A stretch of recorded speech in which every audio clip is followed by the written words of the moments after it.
Hi everyone, thanks for joining me on GBN Originals for another illuminating conversation with an excellent guest. My guest today is Maajid Nawaz, investigative journalist, commentator, podcaster. I'll also say, just to be clear, we're also friends. Maajid Nawaz is a friend of mine. We're very fond. It's lovely to see your face there, Maajid. Thank you, Neil, and what a kind introduction. I wouldn't expect anything less from a friend. Thank you. My plan is to get into contemplating that analogy that's out there of the jar of ants that's existing happily until someone shakes the jar and then all hell breaks loose. That which had previously been peaceful is turned chaotic. But obviously, the events of the last on the news cycle recently, I just felt I had to get straight into that. I am in a state of incomprehension. Really, I listened to Donald Trump just in the door of the White House talking in the presence of Benjamin Netanyahu, and the remarks that he was making about the future of Gaza. I just wondered if you felt that you even understood what Donald Trump was seeming to say. Yeah, well, this is a great place to start, Neil, and it does relate to the ants analogy that you kicked off with.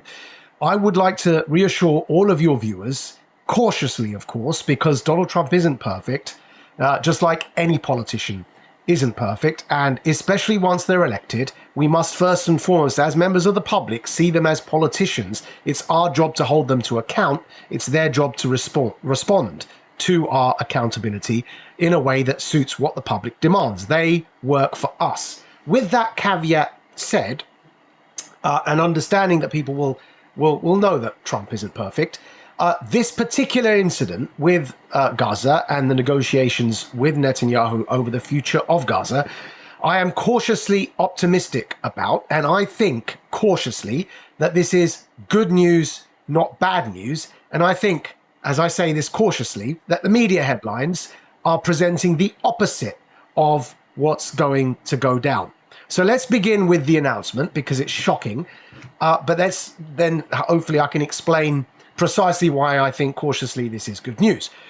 The shocking part is that Donald Trump, as you've just alluded to, announced with Netanyahu next to him that he has made a very public claim of US ownership over Gaza. And the ownership claim, using the word ownership, is very relevant because under international law, an occupying military power has certain obligations vis-a-vis the occupied population. And the United States of America will be very well aware of that because it has recent experience occupying in Iraq and in Afghanistan and elsewhere.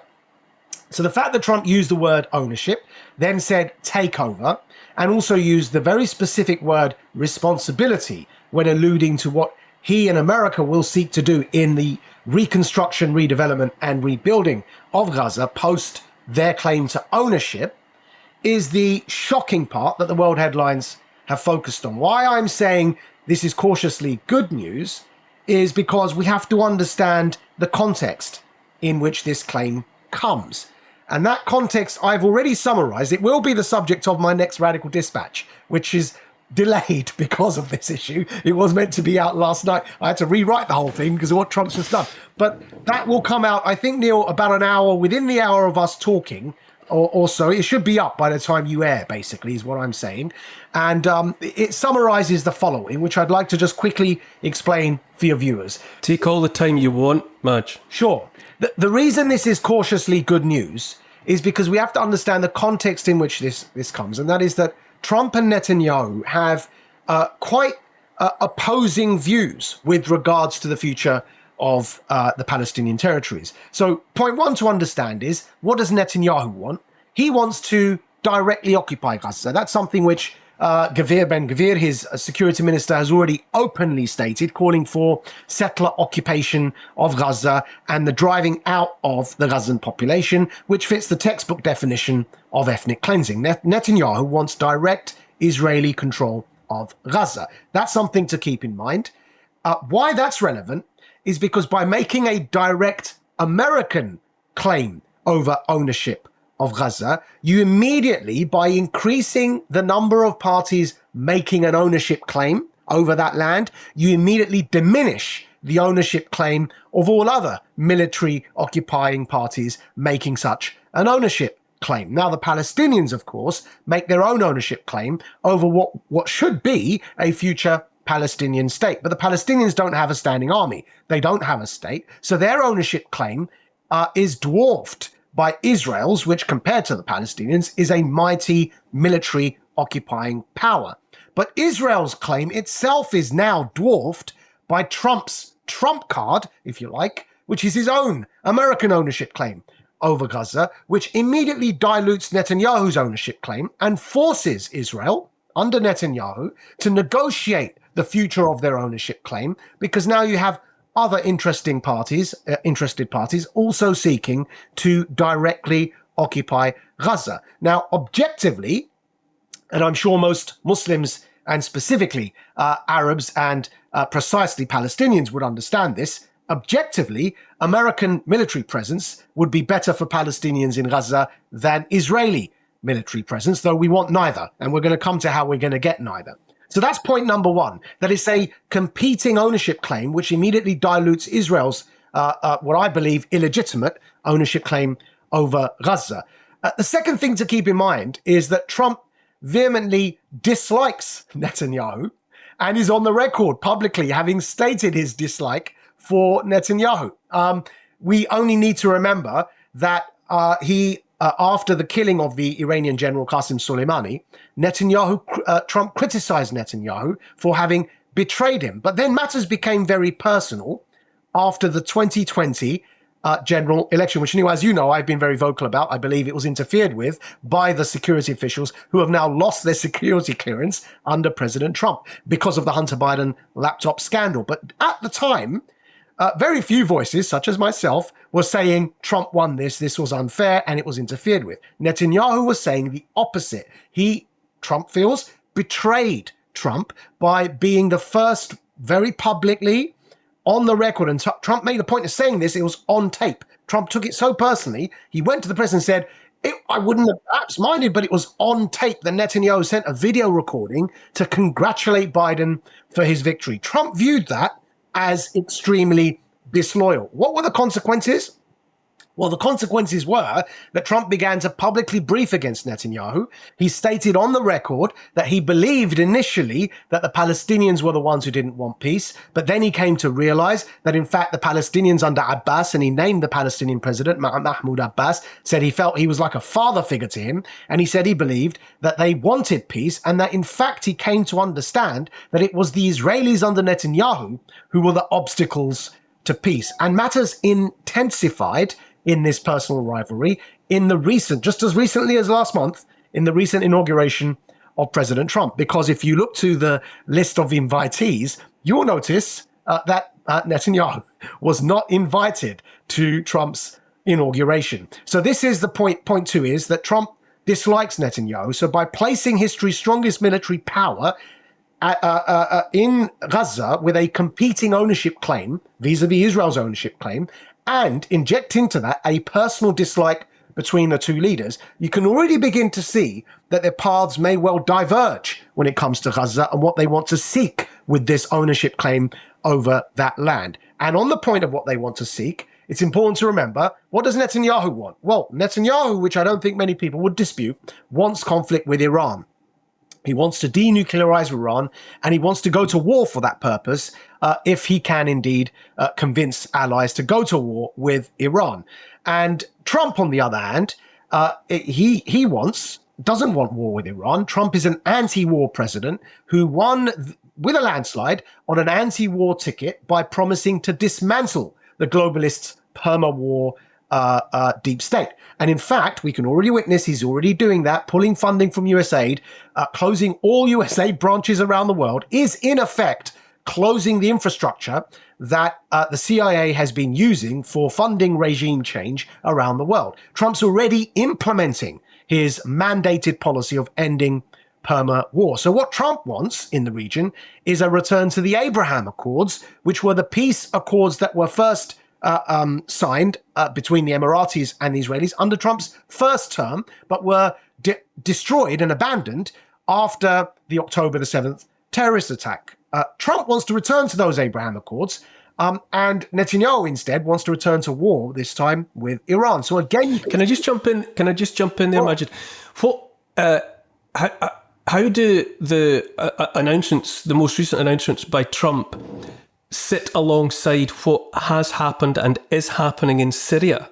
Exactly. Good question. Because that seemed, I've spoken at length with Kavor Kalmassian, for example, who I'm sure you're aware of, Syrian by birth and raising, but not living there now, but an earnest commentator about all things Syrian.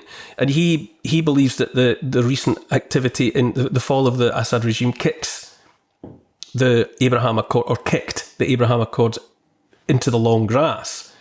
But how do you interpret what's just happened with Trump in relation to what is happening and has happened in Syria? So it doesn't surprise me he takes that view. Most of those who were the secular pro-Palestine but also pro-Assad and therefore Iran alliance with Syria voices, such as his and Syria Girl Online, not meaning any disrespect, but it's natural for them to take a pessimistic view on the change in Syria. But if you look at the facts on the ground, the new Syrian regime under the current new president, Ahmed al-Sharaa, so post-Assad, has just visited Saudi Arabia. If you understand the phenomenon that Ahmed Sharaa comes from, it's the phenomenon of Salafi jihadism, which is the more Saudi-aligned Salafism, as opposed to Iran, which is Shia. The Salafis and the Shia are mortal enemies and have been, like Protestants and Catholics, for a long time. So Ahmed al-Sharaa comes from the more Saudi-aligned theological background. Now, why that's relevant is he's just visited Saudi Arabia, and Macron has just invited him to France. He's going to be recognized as the new leader, legitimate president of Syria, the way in which the Taliban are going to be recognized as a new regime in Afghanistan. It doesn't matter that they're religious, Islamic, come from a former jihadist background. I come from a former Islamist background myself.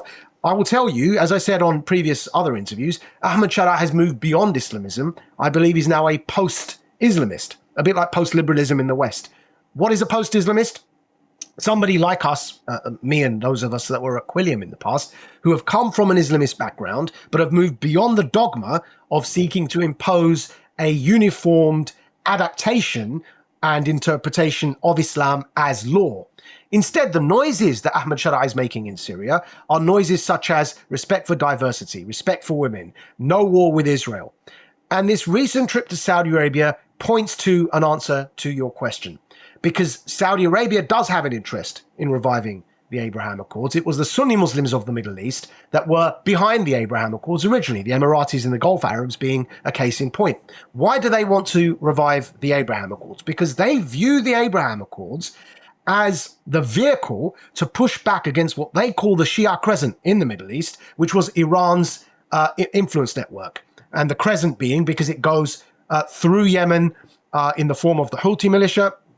It went through Syria in the form of the Assad regime, into Lebanon in the form of Hezbollah, and it was that crescent that was surrounding Israel, but at the same time keeping away the Sunni Arabs from being able to have any front with Israel. And so the fronts with Israel in that crescent were controlled by the Shia proxies, including Assad, who was of a Shia background, that Iran ran.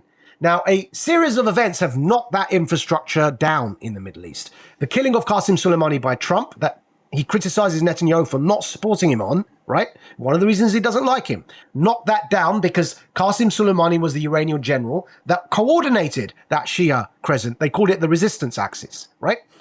Another thing that's damaged it is the fall of Assad, because now there's no more a supply route from Iran into Lebanon through Syria.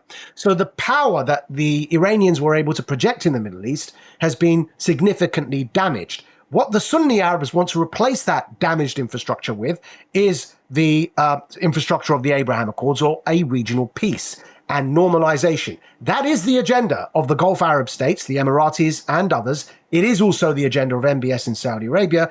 He was about to sign on to the Abraham Accords before the October the 7th terrorist attacks happened. And this is why I call Likudnik Zionists the dialectical twins of the Iranian theocrats.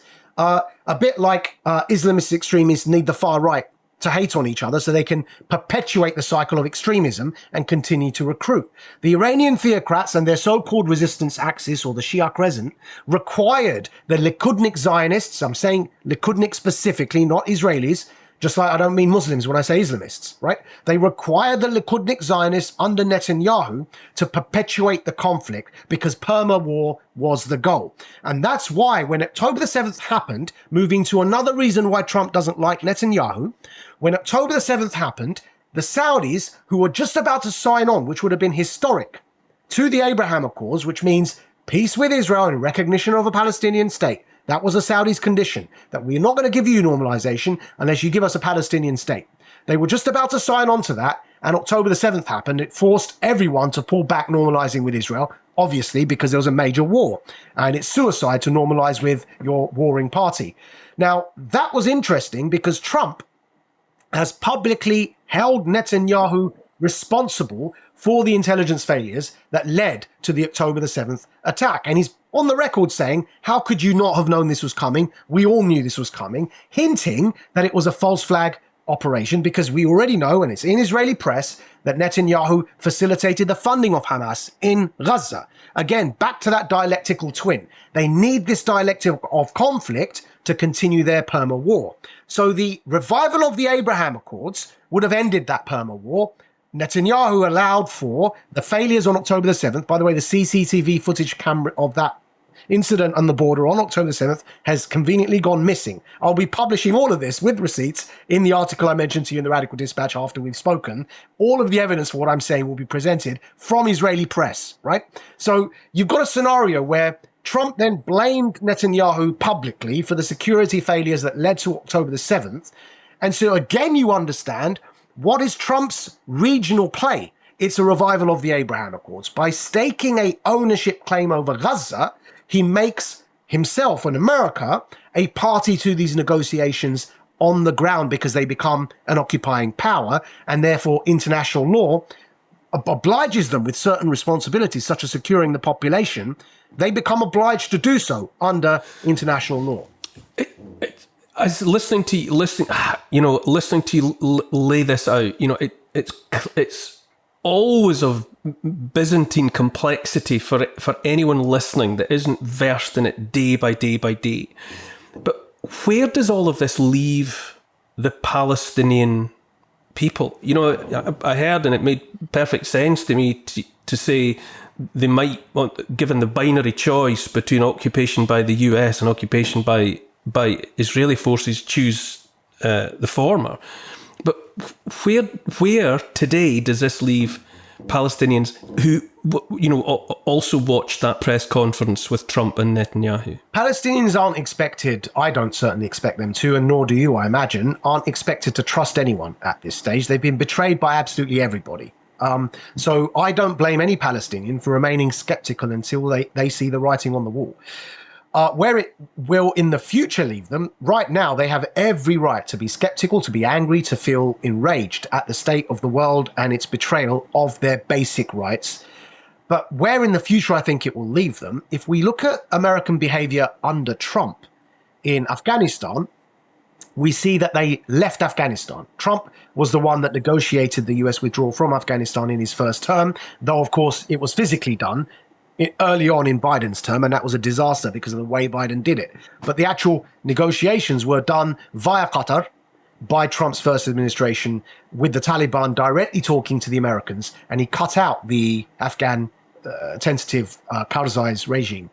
So we have a track record where Trump has proven in his first term that he's pulling US forces out of the Middle East, not going the other way. Right now in Syria, the Pentagon has just given orders to withdraw US troops from Syria. Now that deal was again struck under Trump's first term with Erdogan, that Turkey would take over the security interests of making sure there's a stable Syria. Now Turkey has every interest in doing so because it doesn't want a Kurdish state to arise, chopping up its own country. So they will make sure that they guarantee the security of Syria under Ahmed Shara, and Trump can start pulling back US troops from there too. And can I just jump in there? How will Erdogan and Turkey cope with Netanyahu Israeli occupation of Syrian territory, on the outskirts of Damascus itself? Yeah, well, that's going to have to form part of the regional Abraham Accords deal. If Israel wants normalization from the key prize, by the way, is Saudi Arabia, Pakistan will not do it. It's a nuclear power. It's why they're important. It's the only Muslim majority nuclear power in the world. Pakistan will not do it unless Saudi does it. So if you want the Saudis, which brings you the moral authority in religious terms, and you want the military might of a country like Pakistan recognizing Israel, you're going to need to give and take. And so the give and take will include a Palestinian state. The Saudis have already said on the record they cannot do so without the recognition of a Palestinian state.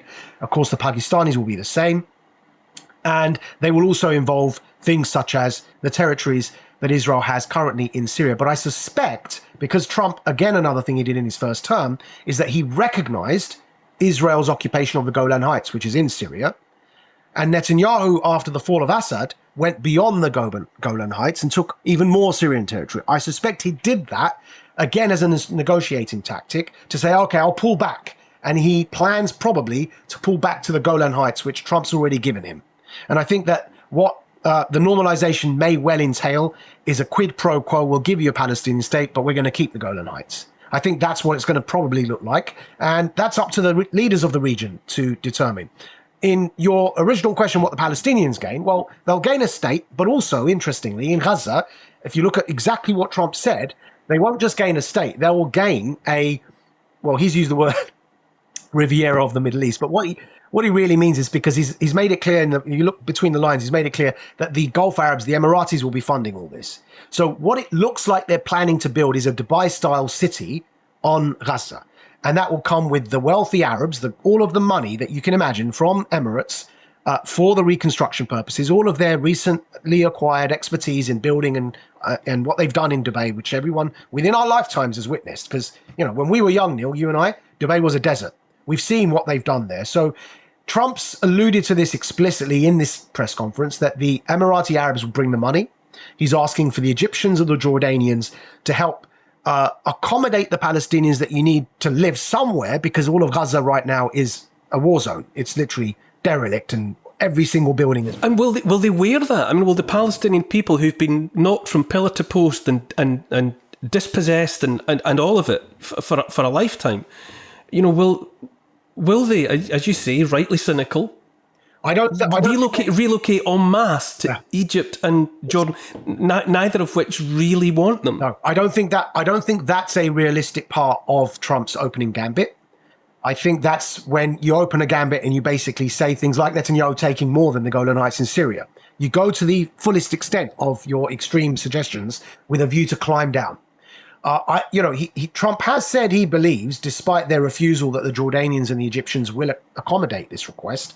But that doesn't solve the fact that the Palestinians may not trust going anywhere out of Gaza from fear of not being allowed back in again once they've left. And nor should they be expected to trust that. This is a displaced population that's faced months and months and months of war and bombardment, and they have every right to be cynical.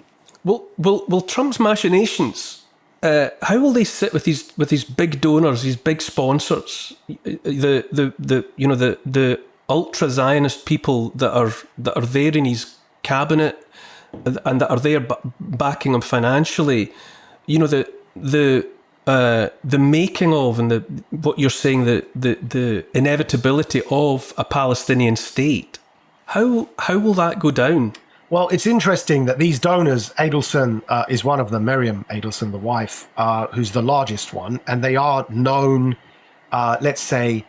Zionist in the expansionist sense of the word. They believe in some form of great, strong Israel, or greater, stronger Israel. It's interesting that these donors came on board after Trump's victory was inevitable. And the writing was on the wall that he was going to be the next president. Why that matters is because they weren't there in 2020. In fact, as Trump's experience with Netanyahu demonstrates, they were on the opposite side of this debate. Trump remembers that. He values loyalty. He cherishes it.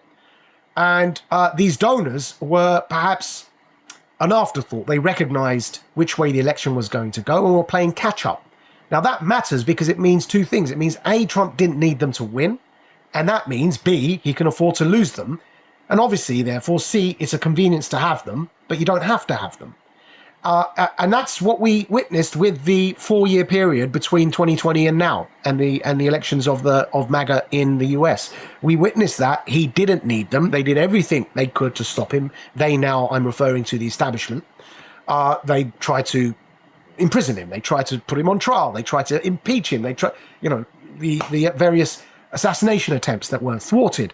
So all of this points to the fact that despite the efforts to stop this man from becoming president, he was still going to win. And by the time it became obvious he was going to win, the donors decided that we need influence with the next president of America, so we have to try and buy the influence. And that's all that's happened, really. And anyone who is a politician understands at what point you're being supported versus at what point they're seeking to buy you. And we'll remember that. And I don't think Trump has a short memory in this regard, and he's proven that with his repeated criticism of Netanyahu to the point where he didn't invite him to the inauguration. You sound broadly optimistic, Maajid. Is that just in your nature? But having digested what Trump has, the appointments that he has made, I've said before, I've seen it as a kind of a multiple personality disorder in his cabinet as it has manifested itself so far. I don't know how to interpret it, but taking the whole piece, yeah, and being who you are with your worldview, you're optimistic. I'm optimistic. I am partly personality-wise predisposed to that because, of course, we have our source, we have our faith, we have our ability to remain optimistic because ultimately everything's going to be okay, regardless. But realistically, in the material kind of sense, I'm optimistic because I think that we've got through the worst of it already. I mean, if we go back to 2020 when COVID mandates were in place, look to where we are from where we've come. And if you go back to the time when the world was locked down, we were being gagged with masks, and we were being told that if we don't take certain experimental injections by the state compelled, we would lose our jobs. Some of us lost our jobs for speaking out against that. LBC still owe me 3 months of pay on contract from when they cancelled me, and I will not let go of that right because I believe I'm owed. They offered to pay me. I said, no, I'm owed an apology. I don't you just pay me for, you owe me an apology because you were wrong, and the world, even though the world was backing you, you were wrong. And you have to acknowledge that. Now, we've come from a place where people were hounded from their jobs. People were arrested for standing up for their liberty. Police were beating them when they violated lockdown. We remember those days. The truckers in Canada, the peak of that drama. We remember all of that. Look how far we've come against all odds, to the point where people such as RFK Jr., who's openly campaigned against these mandates, is now the boss of those that impose them, or will be. Pending confirmation. So I'm optimistic because I see realistically progress has been made. Now that doesn't mean that there aren't things that are bad still. Of course there are. There always will be. We're living among humans on planet Earth. Things will always go wrong, and sometimes, many times, maliciously. But I mentioned progress. I mentioned at the top of this, the jar full of ants, and it's plain to see that the jar is being shaken. Yeah. By whom? So to what end? Like lemon juice cutting through the fat of optimism. Yeah. By whom is that jar shaking being committed, and to what end? Well, because so many people seem to be allowing themselves to be shaken. Yeah. And we had last summer, we had the national riots in the UK, which was a shaking of the jar. It was an attempt to spark division in our country between ethnic minorities led by Muslims, because, of course, the mosque was attacked in Southport, and everybody else. And it was a shaking of the jar. It was an attempt at divide and conquer. And therein lies the clue. Who benefits, Neil, from divide and conquer? The people that benefit from divide and conquer are those who benefit from preserving the status quo in a divide and conquer context. If everyone's fighting each other, looking left and right and not looking up, they're not going to be opposed to the people in charge because they're too busy looking over their shoulders, opposing their neighbors. So that's what divide and conquer serves. It's tried and tested. It's an ancient technique in, Machiavellian politics. What do the people in charge want in relation to what you've just said about being optimistic about Trump? Yeah. To whom are you alluding? And right. So in particular, globalists and world finance, world banking, are in power.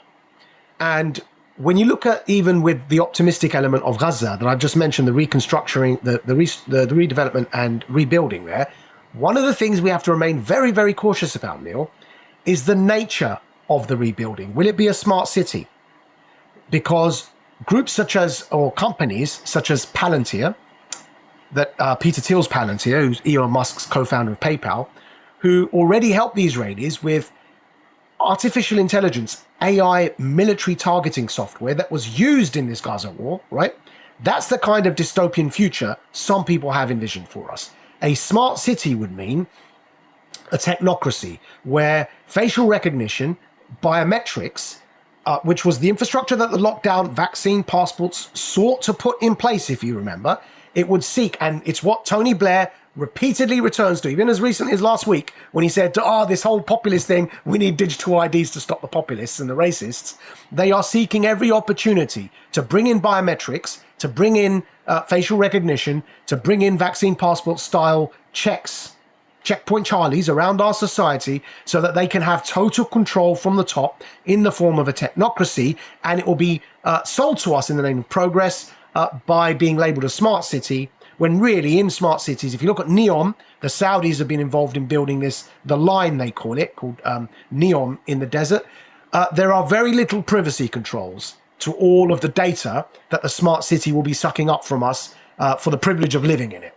And that would mean that if I say something wrong to Neil Oliver on GB News and I try and leave my front door, the door automatically locks by the same machine that opens it when it recognizes my face. It can now refuse to open it. Now, we've been through that because through the COVID mandates, we've seen how bank accounts were shut down. They even tried to do it with Nigel Farage. We've seen how people weren't allowed to travel. We've seen how people were gagged with masks. So what we have to do is be very careful that those in power who haven't lost power, they've simply ceded ground because of the mass expression of oppositional sentiment. They've ceded ground. Even Trump coming to power is a cessation of ground. It's not a loss of power. As you can see, the donors are still around him. He still has to placate loads of people. This isn't this isn't a victory. This is in a final sense. This is simply a cessation of ground. Now, if you look to the Gaza reconstruction, there will be a future battle, debate, whatever word you want to use, about what type of reconstruction is done there. Because if they do build a smart city and then allow the Gazan Palestinians to come back in, you've effectively imprisoned them in a permanent technocracy, which isn't any better than military occupation, it's probably worse. No, it's just a fur-lined cage. Yeah. So that's why, the optimism has got to be realistic. You've got to be optimistic because you believe in heading in a certain direction against which you can gauge progress, which gives you the cause to be optimistic, but also against which you recognize that where you need to be may not be where those that are, basically ceding ground in your path may not be where they want you to be. So you can see where your interests diverge as well, and you've got to keep your eyes open. Thanks everyone for staying with me for the first part of my interview with Maajid Nawaz. Stay tuned for the next half coming up tomorrow.